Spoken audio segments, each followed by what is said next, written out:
हाय everyone, मैं Vishal Kantaranga from the team the right admission private limited. आज मैं आपके साथ डिस्कस करने वाला हूं उत्तराखंड स्टेट काउंसलिंग प्रोसेस 2023 के बारे में।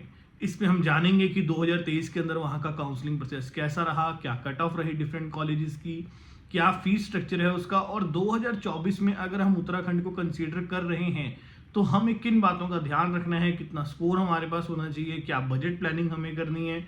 तो अगर आप ये सब चीज़ें जानना चाहते हैं तो इस वीडियो को एंड तक जरूर देखिए। सबसे पहले ये जान लेते हैं कि यहाँ पर जो काउंसलिंग अथॉरिटी है वो कौन है। वो है हेमावती नंदन भागोना यूनिवर्सिटी, जो कि उत्तराखंड के जितने भी कॉलेजेस हैं उन सबको एफिलिएट वहीं से किया जाता है। वही डिसाइड करती है कि डिफरेंट कॉलेजेस की फ़ीस क्या रहने वाली है, काउंसलिंग प्रोसेस के बारे में हर चीज़ उनके अंडर ही आती है।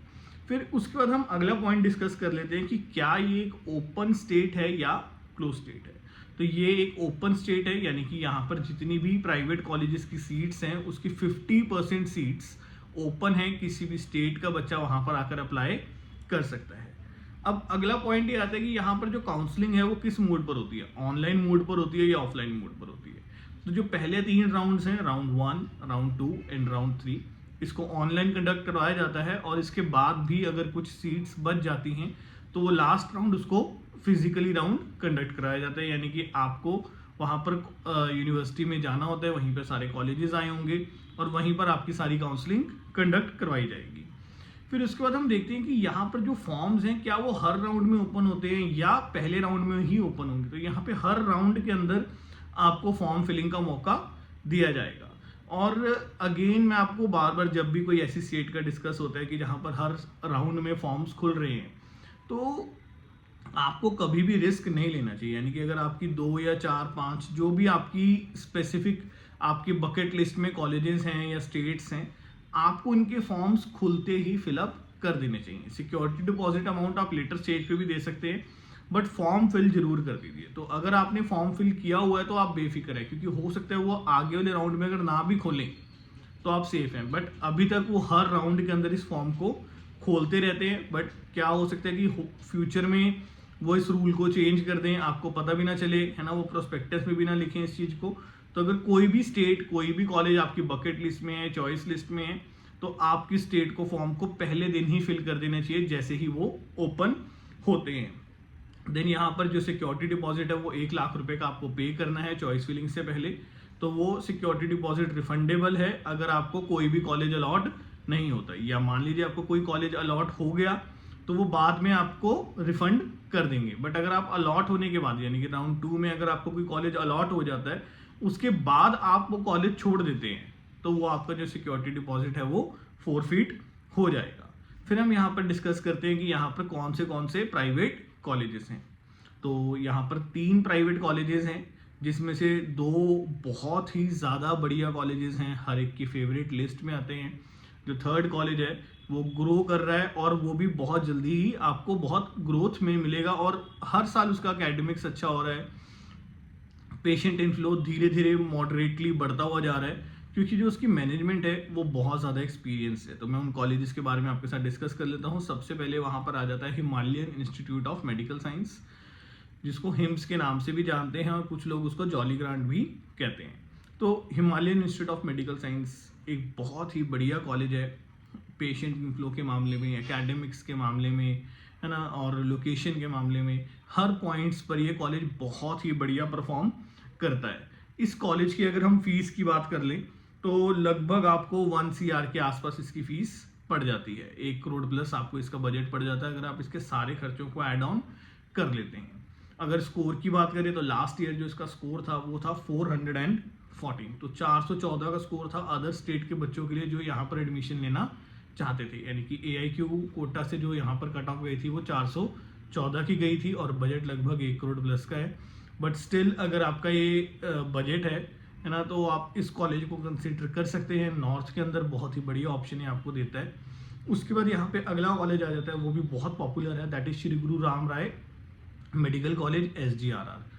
बहुत ही टॉप मोस्ट लोकेशन है, बिल्कुल in the centre of city है। पेशेंट की यहाँ पर कोई भी कमी नहीं है, बहुत हैवी पेशेंट इन्फ्लो है यहाँ पर। एकेडमिक्स की बात करें तो बहुत ही बढ़िया एकेडमिक्स हैं यहाँ पे। ऑल इन ऑल ये जो कॉलेज है द बेस्ट कॉलेज आप कंसीडर कर सकते हैं। इसके लिए जो लास्ट ईयर स्कोर गया था वो गया था 317 का, 317 का AIQ के अकॉर्डिंग स्कोर गया था।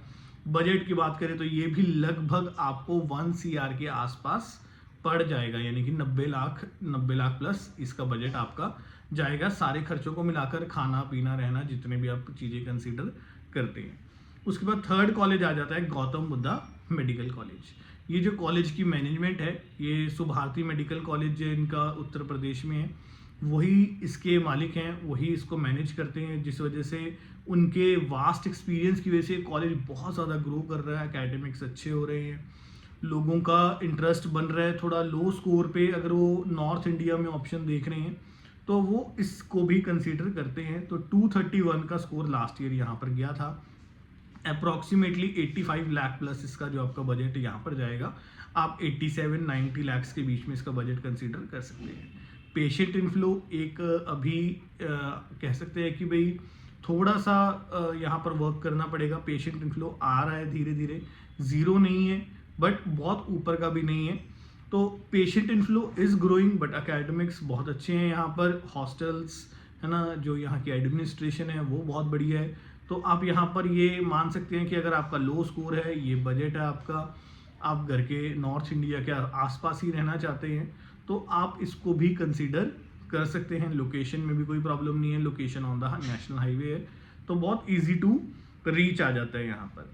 फिर अब लास्ट में डिस्कस कर लेते हैं कि अगर हम उत्तराखंड स्टेट काउंसलिंग को कंसीडर कर रहे हैं तो मिनिमम टू मिनिमम स्कोर हमें क्या रिक्वायर्ड है। तो हमें मिनिमम टू मिनिमम भी 240 का स्कोर रिक्वायर्ड होगा अगर उत्तराखंड में हम लास्ट ऑप्शन यानी कि जो हमारा गौतम बुद्ध है उसके अंदर जाने की सोचते हैं। बाकी अगर आप अदर कॉलेजेस की बात करें तो आप इसमें मिनिमम टू मिनिमम भी 50-50 मार्क्स अप्रॉक्सीमेटली 40 से 50 मार्क्स के बीच में आप यहाँ पे इंक्रीमेंट लगाकर चलिए। उसके बाद आप जो बाकी रिमेनिंग कॉलेजेस थे, हिमालयन और SGRR, उसको कंसीडर कर सकते हैं।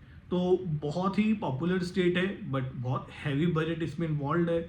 आपके इस स्कोर पर 414 के स्कोर पर, 317 के स्कोर पर, या 400 प्लस या 300 प्लस के स्कोर पर और भी ऑप्शंस अवेलेबल हैं जो कि सस्ते हैं, वो अदर स्टेट्स के अंदर आपको अवेलेबल है। या आप ये सेम बजट अगर आप खर्च रहे हैं तो अदर स्टेट में यानी कि नॉर्थ इंडिया से बाहर आपको इस सेम बजट में या हल्का सा इससे कम बजट में, लगभग 90 लाख के बजट में, 85 लाख के बजट में आपको और भी ऑप्शंस मिल जाते हैं, बट आपको अदर स्टेट में मूव ऑन करना पड़ता है।